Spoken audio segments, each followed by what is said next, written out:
Hi అండి. ఇక్కడ వంకాయ మొక్క చూడండి, ఇది ఎంత మంచిగా ఫ్లవరింగ్ వచ్చిందో.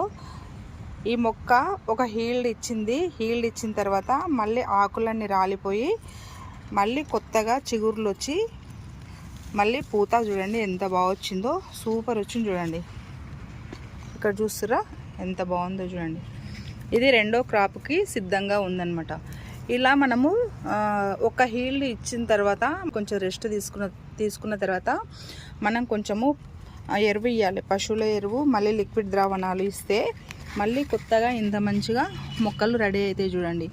నేనైతే ఒక పంట అయిపోయిన తర్వాత మళ్ళీ నేనైతే మెన్యూర్ అయితే తప్పకుండా ఇస్తానండి. పశువుల ఎరువు లేకపోతే మన కిచెన్ వేస్ట్ అయినా సరే, వర్మీ కంపోస్ట్ అయినా సరే, మన దగ్గర ఏది అందుబాటులో ఉంటే అదైతే మనమైతే మొక్కకి ఇచ్చుకోవాలండి. ఇచ్చుకుంటే ఇట్లా మళ్ళీ రెండవ క్రాప్కి అయితే సిద్ధంగా ఉంటుందన్నమాట. ఇది నల్ల వంకాయ మొక్క, బ్లాక్ వంకాయ అన్నమాట. ఈ మొక్క చూడండి ఎంత బాగా వస్తుందో ఫ్లవరింగ్, చూస్తారు కదా, సూపర్ వచ్చింది చూడండి వంకాయ మొక్క అయితే.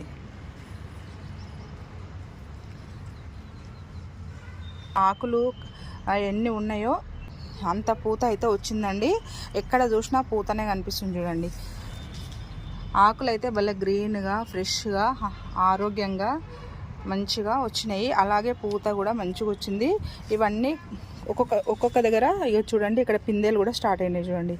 సూపర్ వచ్చింది మొక్క. ఇలా మొక్కలు హెల్తీగా రావాలంటే మనము మెన్యూర్ ఇవ్వాలి. ఒక 15 డేస్కి ఒకసారి, 1 మంత్కి ఒకసారి అయితే మెన్యూర్ ఇవ్వాలి.